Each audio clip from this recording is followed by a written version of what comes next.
السلام علیکم، welcome to my channel کے ایس کے ناولس۔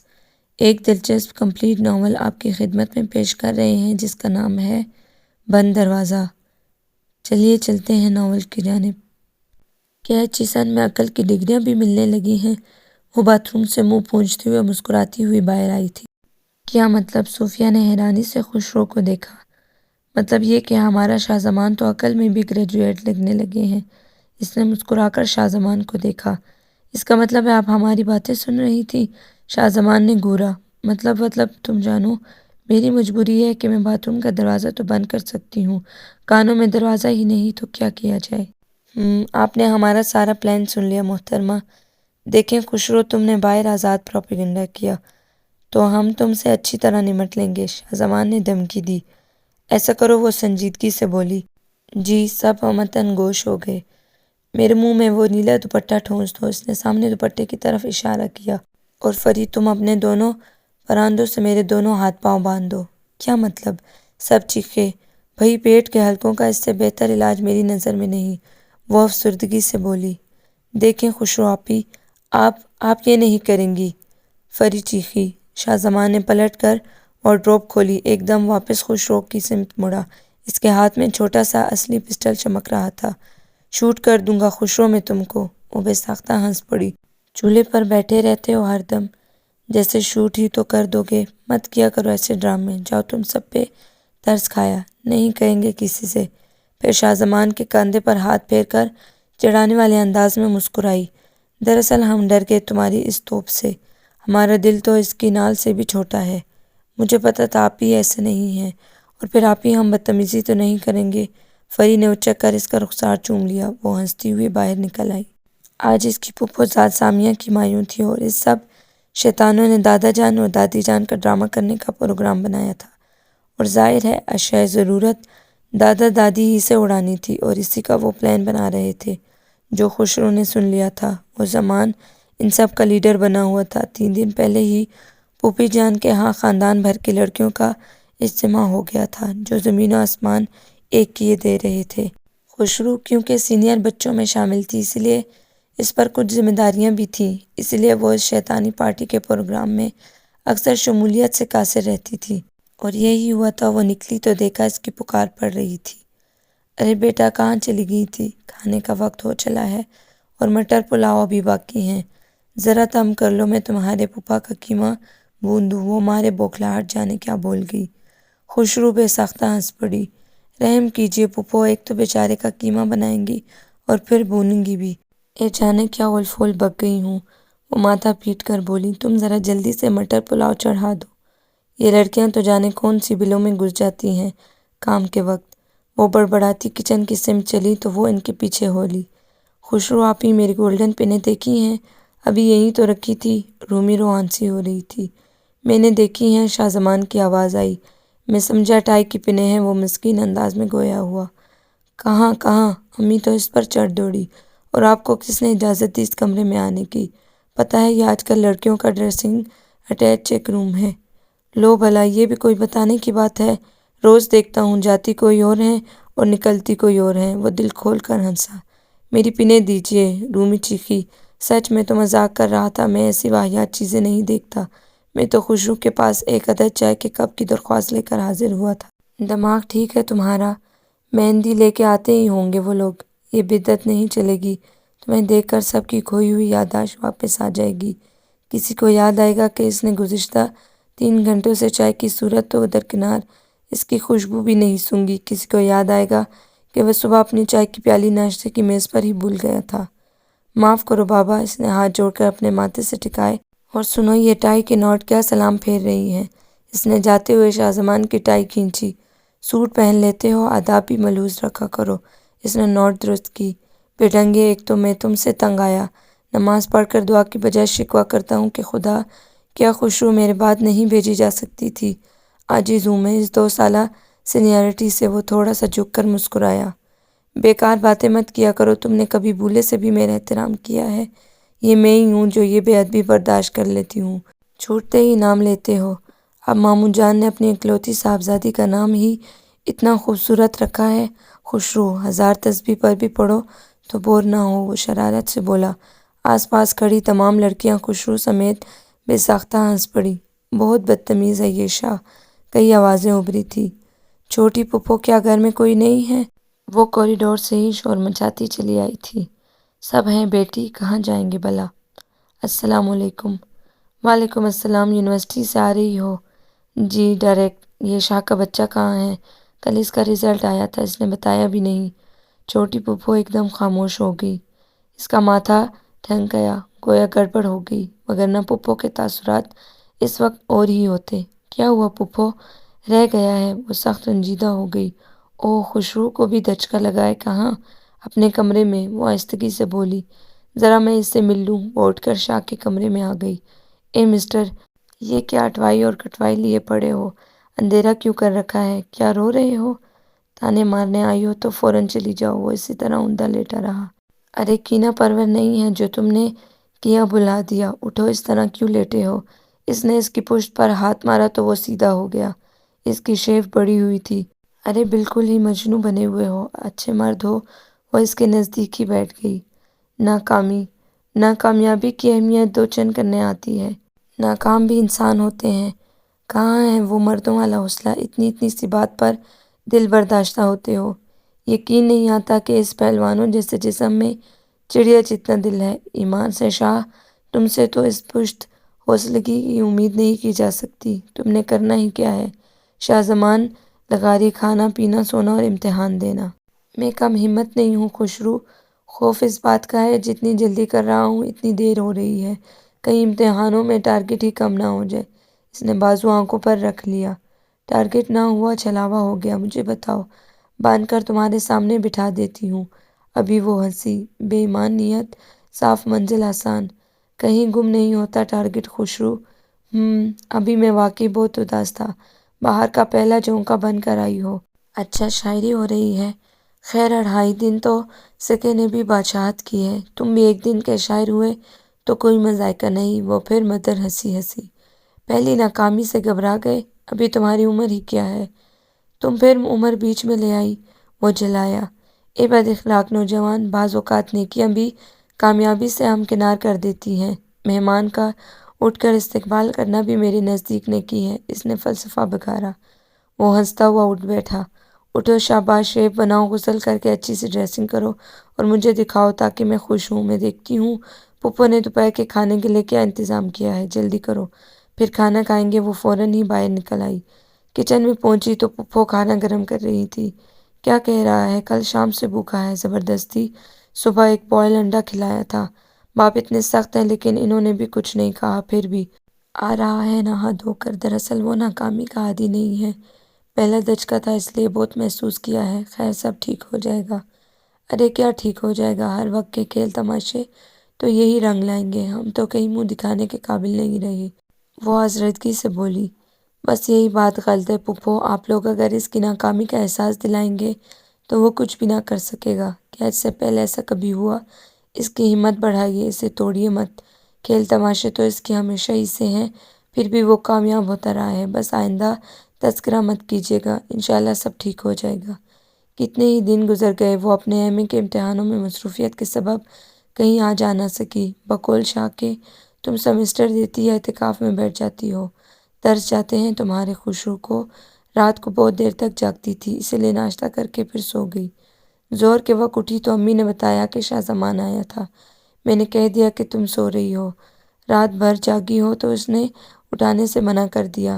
اسے شاہ زمان کی حساسیت پر بڑا شفیق سا پیار آ گیا۔ کھانا کھا کر نہیں گیا امی؟ نہیں، کہہ رہا تھا کہ سعدیہ بڑی پھپھو کی لڑکی کو لینے جا رہا ہوں۔ امی نے بلوایا، ان کی طبیعت ٹھیک نہیں ہے۔ میں شام کو دیکھنے جاؤں گی، تم چلو گی؟ کل میرا آخری پیپر ہے امی، واپسی پر چلی جاؤں گی۔ آپ چلی جائیں۔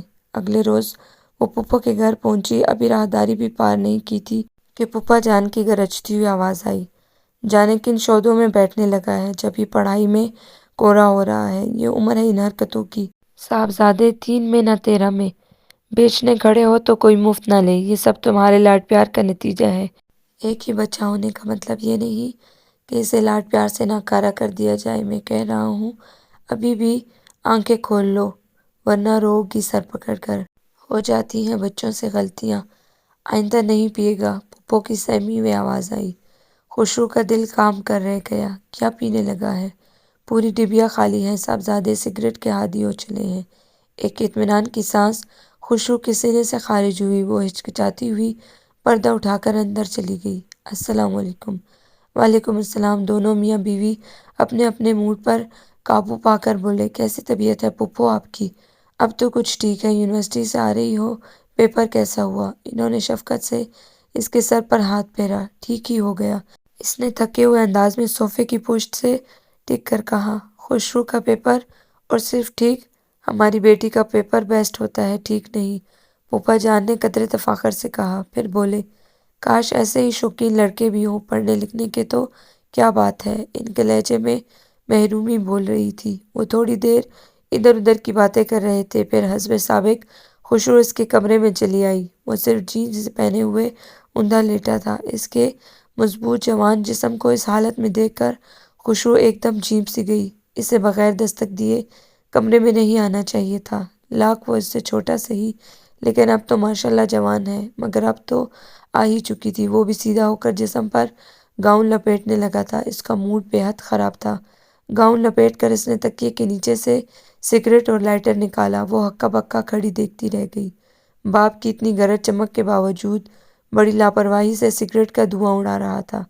یہ کیا ہے شاہ؟ وہ الجھی۔ اسے سگریٹ کہتے ہیں، غیر ملکی برانڈ ہے۔ اس نے سارا دھواں خوشرو کے منہ پر چھوڑ دیا۔ یہ کیا بدتمیزی ہے؟ خوشرو کو واقعی غصہ آ گیا۔ اسے دھواں کہتے ہیں، بدتمیزی نہیں۔ شاہ، واقعی تم بہت بگڑ گئے ہو۔ خوشرو، کیا میں بچہ ہوں؟ وہ یک لخت سنجیدہ ہو گیا۔ ہاں، وہ قطعیت سے بولی۔ تم تو کم از کم نہ کہو بچپن کی بھی حد ہوتی ہے۔ وہ چلایا۔ ایسا کیا آفتاب آن پڑی ہے جو اب اس سے سگریٹ بھی پینے لگے ہو؟ لڑکیاں کہتی ہیں سگریٹ پیتا ہوا بہت ہینڈسم لگتا ہوں۔ وہ شرارت سے مسکرایا۔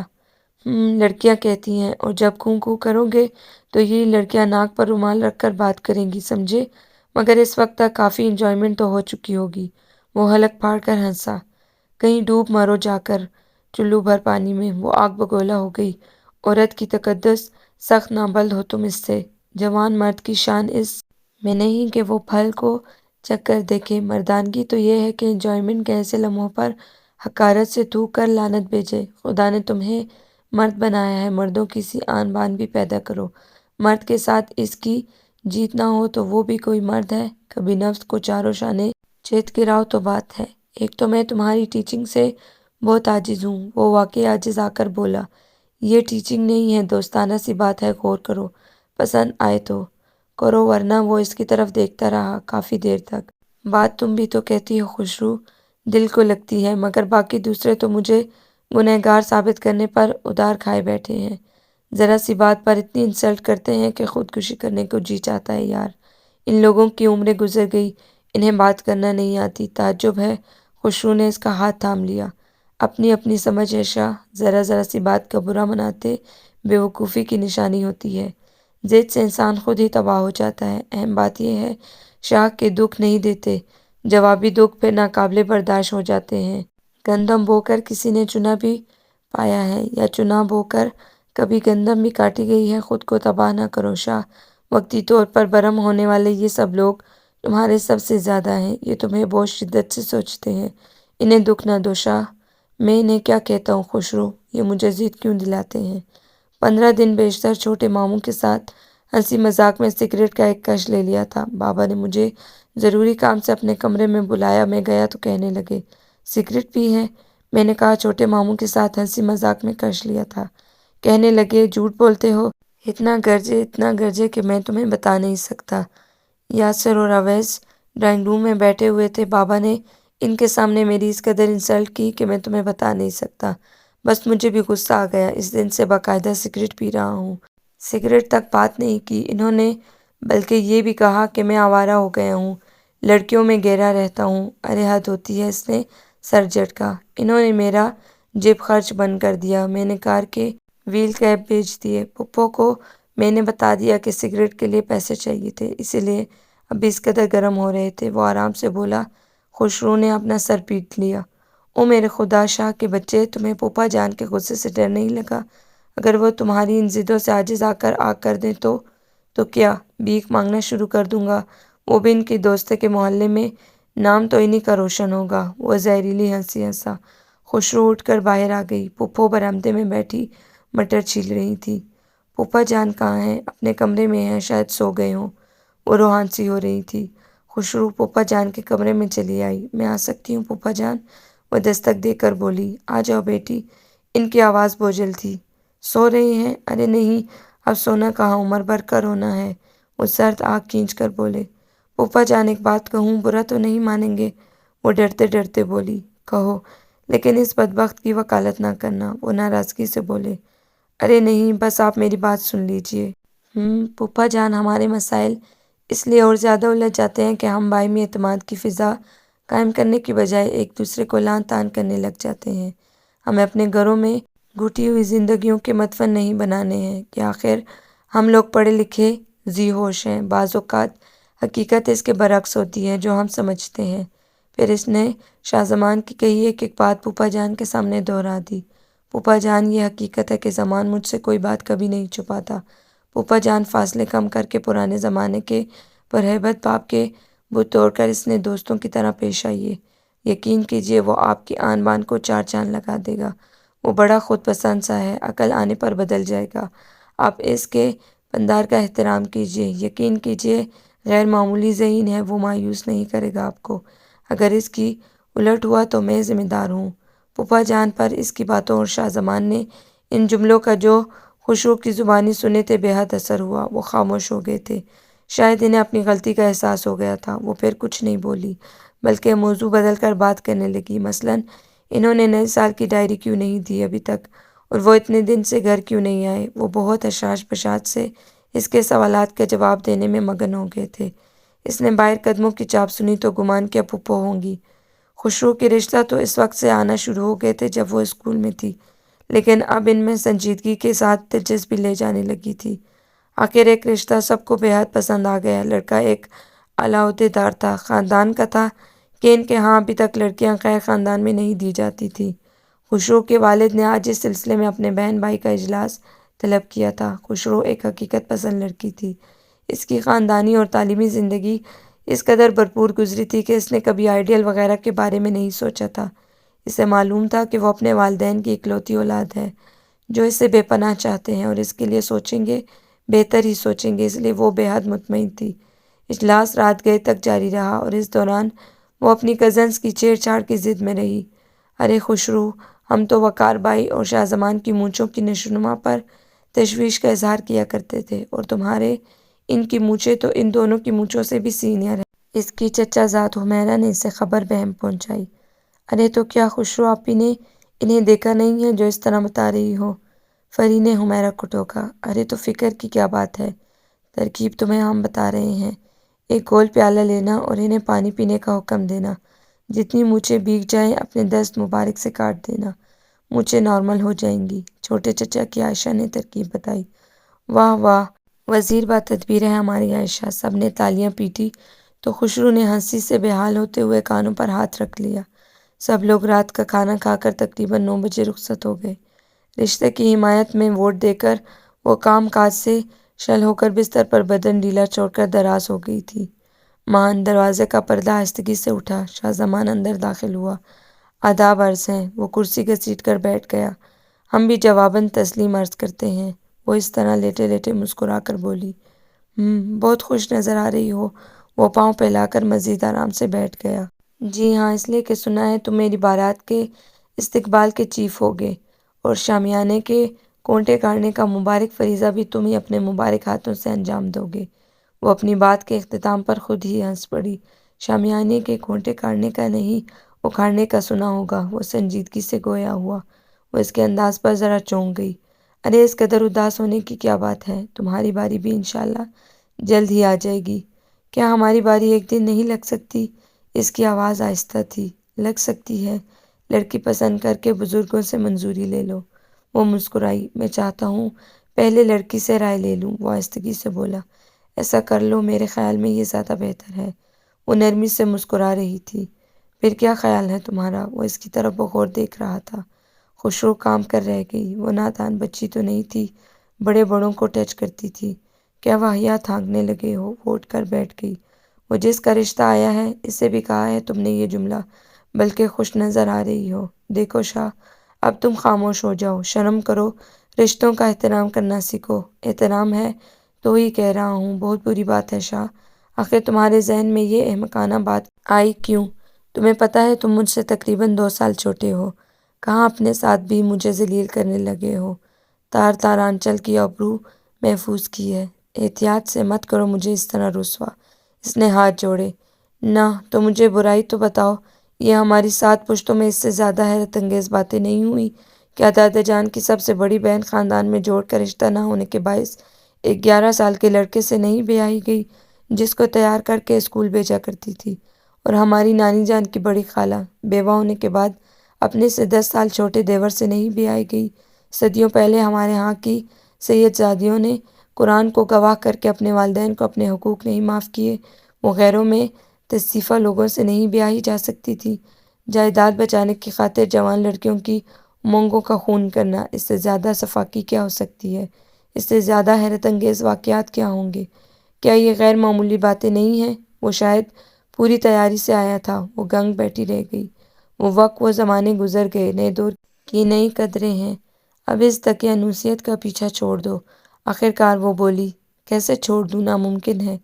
جب میں ہی انکاری ہوں تو تم کیا کر سکتے ہو؟ خبردار، جو تم نے آئندہ یہ بات دہرائی۔ وہ چپل ٹٹول کر پاؤں میں اڑسنے لگی۔ میں نے تم سے اچھا کوئی نہیں دیکھا خوشرو، میں تصور بھی نہیں کر سکتا کہ تم مجھ سے کہیں دور چلی جاؤ۔ شاہ زمان اس وقت اسے ایک معصوم بچہ لگا۔ اس نے خود پر قابو پا لیا اور بولی، یہ جذباتیت ہے، ہم تمہاری بیوی اتنی اچھی لائیں گے کہ تم بے اختیار ہمارا شکریہ ادا کرو گے۔ کہاں سے آئے گی میری بیوی؟ اسی خاندان سے، اس خاندان کی سب لڑکیوں کو جانتا ہوں، کوئی بھی تم سے اچھی نہیں ہے۔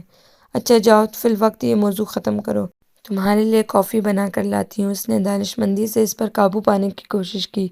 مجھے حوصلہ افزا خبر سنا کر رخصت کر دو خوشرو، میں کافی نہیں پیوں گا۔ وہ اٹھ کھڑا ہوا۔ عین اس کے مقابل وہ اس سے تقریباً 2 ہاتھ اونچا تھا۔ سیاہ شلوار قمیض میں اس کا سراپا مزید مضبوط و توانا ظاہر تھا۔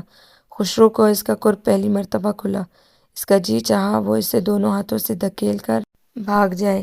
شاہ، عقل کے ناخن لو، ایک دن خود ہی جذباتیت پر پشیمان ہو سکے مجھے علیحدہ تباہ کرو گے۔ خوشرو، تمہیں ہمیشہ کی طرح صرف باتیں سوجھ رہی ہیں جو مجھ پر گزر رہی ہیں۔ تم تمام تر عقل مندیوں کے ساتھ اس کی تہہ میں اترنے سے قاصر ہو خوشرو۔ خدا کرے تم بھی کبھی اس امتحان سے گزرو، پھر تم میری آج کی حالت کا احساس کر کے بہت رو گی۔ میری جان پہ بنی ہوئی ہے، تمہیں کافی سوجھ رہی ہے۔ وہ جھٹکے سے پردہ اٹھا کر باہر نکل گیا۔ وہ ششدر کھڑی رہ گئی، ایک دم خالی ذہن۔ اسے اپنی دوست صبا کی بات یاد آئی۔ خوشرو، تم اس قدر خوشرو ہو، کمال کی بات ہے، کسی نے تم پر من مٹنے کی کوشش نہیں کی۔ وہ اس بے حد عملی سی لڑکی نے بھی حیرانی سے سوچا تھا، وہ اس قدر غیر جذباتی کیوں ہے؟ اسے نہیں معلوم تھا۔ کوئی اسے چاہ نہیں رہا، پرستش کر رہا ہے۔ کس قدر احمق ہے یہ شاہ، بھلا کوئی تک ہے جی میں آ رہا ہے پھوپھا جان کی زبردست جھاڑ پلاؤں۔ ٹھیک ہے، کسی زمانے میں ہمارے خاندان میں یہ سب ہوا جس کا ذکر شاہ کر رہا تھا، مگر اب تو سارا خاندان شہروں میں آباد ہو چکا ہے، نئی تہذیب اور قدروں کو جو عقل سے ہم آہنگ ہے اپنا چکا ہے۔ میں حیران تو ہو رہی تھی کہ یہ شاہ ایک دم سے اتنا بڑا بڑا کیوں لگنے لگا ہے اور آپ کے بجائے تم سے کلام کرنے لگا ہے۔ پرلے درجے کا احمق۔ وہ دوبارہ بستر پر لیٹ کر سونے کی کوشش کرنے لگی تھی۔ پھر اس نے اتنی بری خبریں تواتر سے سنی کہ اس کا دل بیٹھ گیا۔ شاہ اپنے ماں باپ سے الجھ پڑا۔ شاہ نے خواب آور گولیاں نگل کر خودکشی کی کوشش کی۔ آگ اس کے گھر تک پھیل گئی تھی۔ خدا کا کرم تھا کہ سب کو خوشرو پر پکا اعتماد تھا، سب اسی کو احمق گردان رہے تھے۔ خوشرو کو تو سب کے سامنے جاتے ہوئے بھی شرم آنے لگی۔ پھر اس نے سنا، پھوپھا جان نے شاہ زمان کو عاق کر دیا ہے، اپنے لخت جگر شاہ زمان کو، اپنی عمر بھر کی کمائی، اپنے بڑھاپے کے مان کو، اپنی واحد اکلوتی نرینہ اولاد کو۔ اس نے یہ بھی سنا کہ پھپھو نے کہا تھا کہ اگر وہ شاہ زمان کی ضد مان بھی لیں تو کیا خوشرو اور اس کے والدین اس احمقانہ فیصلے سے اتفاق کریں گے؟ آخر خوشرو بھی تو اپنے والدین کی واحد اولاد ہے۔ اب سب کچھ ناقابل برداشت ہو گیا تھا، اور آگ کا سن کر تو خوشرو کا احساس دل تڑپ تڑپ گیا۔ خدا معلوم کہاں کہاں ٹھوکریں کھائے گا، اس قدر نازوں کا پالا اس کی خاطر۔ وہ اپنی ماں کو بتا کر پھپھو کے ہاں چلی آئی اور پھپھو سے کہا وہ اسے ایک بار پھر سمجھانے آئی ہے۔ پھپھو رو پڑی کہ تمہارے پھپھا یہ کہہ گئے ہیں اس کے پاس شام 7 بجے کا وقت ہے، وہ 7 بجے تک گھر چھوڑ دے۔ وہ فوراً اس کے کمرے میں چلی آئی۔ وہ ایزی چیئر پر نیم دراز اخبار دیکھ رہا تھا۔ شیو بڑی ہوئی تھی، ستا ہوا چہرہ۔ اسے دیکھ کر چونک اٹھا، پھر واپس نظریں موڑ کر لا تعلقی کا اظہار کیا۔ السلام علیکم، وہ بولی۔ مت بھیجو مجھ پر سلامتی، گوشت کھانے اور سلام کرنے تک مسلمان ہو۔ بس وہ باتیں جو ہماری پاکیزہ ہستیوں نے معیوب نہیں سمجھی، تم سب انہیں گناہ قرار دے رہے ہو۔ وہ بگڑ اٹھا۔ یہ بات نہیں ہے شاہ، وہ باتیں اس دور کے مطابق بھی معیوب تھیں کہ اس زمانے میں کزنز قطعی نامحرموں کی صف میں تھے، اس سے پردہ کیا جاتا تھا۔ آج کے دور میں رشتہ دار اگر ایک گھر کی ہی کنبہ ہوں تو کزنز کو بہن بھائی ہی سمجھا جاتا ہے۔ بالخصوص عمروں کی تفاوت سے انہیں ادب و احترام اور تعظیم کی تلقین کی جاتی ہے۔ چھوٹی عمر کا کزن اپنے بڑوں کو حقیقی بہن بھائیوں کی طرح سمجھتا ہے کہ اسے بڑوں سے رشتے کا احترام بتا دیا جاتا ہے۔ اب اگر اس طرح کے قدم اٹھائے جانے لگیں تو کیا یہ بات معاشرے میں بگاڑ پیدا نہیں کرے گی؟ عمروں کے لحاظ بیچ سے اٹھ جائیں گے تو بتاؤ تہذیب کی یہ شکل باقی رہ سکے گی؟ خدا کے لیے نادان مت بنو، ایک سنہرا مستقبل تمہارا منتظر ہے، وہ منت سے بولی۔ مت کرو تقریر، دلیل سے عقل قائل ہوتی ہے، عشق نہیں۔ مگر یہ بات تمہیں سمجھ نہیں آئے گی۔ وہ مذاق اڑانے والے انداز میں ہنسا۔ لا حول ولا قوت، وہ اس کی بے باکی کو ہضم نہ کر سکی۔ جس دن تمہیں کوئی لینے آیا تو گولی مار دوں گا۔ اس کے لہجے میں سفاکی اور عزم تھا۔ وہ لرز کر رہ گئی۔ اسے معلوم تھا یہی جملہ اس نے باپ کے سامنے کہا تھا، جس کی وجہ سے اسے عاق کر دیا تھا۔ وہ اندر ہی اندر اس کے جذبے کی شدت اور مضبوطی سے خائف سی ہو گئی تھی۔ میں جا رہا ہوں خوشرو، آج یہ گھر ہمیشہ کے لیے چھوڑ کر۔ میں نہیں چاہتا بابا میرے خون سے اپنا ہاتھ رنگے، یہ ان کے ساتھ زیادتی ہوگی۔ مگر خوشرو، وہ رک گیا اور اپنے غصے پر قابو پانے لگا۔ مت تباہ کرو خود کو، تم مجھے بہت عزیز ہو۔ شاہ، مجھے جیتے جی مت مارو، آنے والے دنوں کا انتظار کرو جو تمہیں عقل و دانش دینے آ رہے ہیں۔ وہ پھر ملتجی ہوئی۔ نہیں ہوں میں بے وقوف سمجھی، تم ہو کر تو دیکھو کسی اور کی۔ وہ اٹھ کر باتھ روم میں بند ہو گیا۔ وہ مردہ قدموں سے پھپھو کے سامنے چلی آئی۔ پھپھو، وہ تباہ ہو رہا ہے، بخدا اس میں میرا کوئی قصور نہیں۔ میں اس کی ضد مان لیتی ہوں، آپ دونوں کی خاطر میں اسے پرورش کروں گی۔ میری عمر کار خیر میں گزر جائے گی، یہ زندگی کا بہترین مصرف ہوگا۔ میں اس کی زندگی کو کارآمد بنانے کی کوشش کروں گی، آخر وہ ہمارا اپنا ہے۔ پھپھو آنکھیں پھاڑے خوشرو کو دیکھ رہی تھی، جو کاٹ کاٹ کر اشک روکنا چاہ رہی تھی۔ زیادہ ہنگامہ نہیں ہوا، خاص عزیزوں کی موجودگی میں نکاح کی رسم انجام پا گئی۔ خوشرو کے پاپا رخصتی میں التوا چاہتے تھے، لیکن پھپھو نے اصرار کیا کہ عمریں گزر گئی، میاں کی سختیاں اور بیٹے کی لاپرواہی وہ خود سری جھیلتے۔ ایک عمر بعد بہار دیکھی ہے، وہ اب خوشرو کی جدائی برداشت نہیں کر پائیں گی۔ خوشرو آج بھی ان کی تھی اور کل بھی۔ انہوں نے مزید رود کر کے رات 11 بجے اسے بچوں کی طرح بلک بلک کر رخصت کیا۔ ان کی خاندان بھر میں یکتا والی ثانی بیٹی کسی کی ضد کی بھیڑ چڑھ رہی تھی، وہ اس کی خوشیوں کے لیے دعا گو تھے۔ خوشرو کی زندگی کا خوبصورت ترین وقت، زندگی کا سب سے الجھا ہوا وقت بن گیا تھا۔ شاہ زمان نے جب کرسی پر نیم دراز سا ہو کر اسے بچوں کے سے انداز میں خوش ہو کر دیکھا تو خوشرو کی آنکھیں بھیگ گئیں۔ خوشرو، آج ٹیچنگ نہیں ہوگی، آج میں اس کرسی پر بیٹھے بیٹھے یقین کرنا چاہتا ہوں کہ واقعی یہ تم ہو۔ جذبے جیت جاتے ہیں خوشرو، وہ فخریہ بولا۔ ہاں شاہ زمان، واقعی جذبے جیتا کرتے ہیں، جیسے رحم کا جذبہ، ہمدردی کا جذبہ۔ تمہارا خدا معلوم کون سا جذبہ ہے، مگر ہاں میرے ہاں محض جذبہ ہمدردی ہے۔ اس نے پہلی مرتبہ شاہ زمان کو نظر اٹھا کر دیکھا۔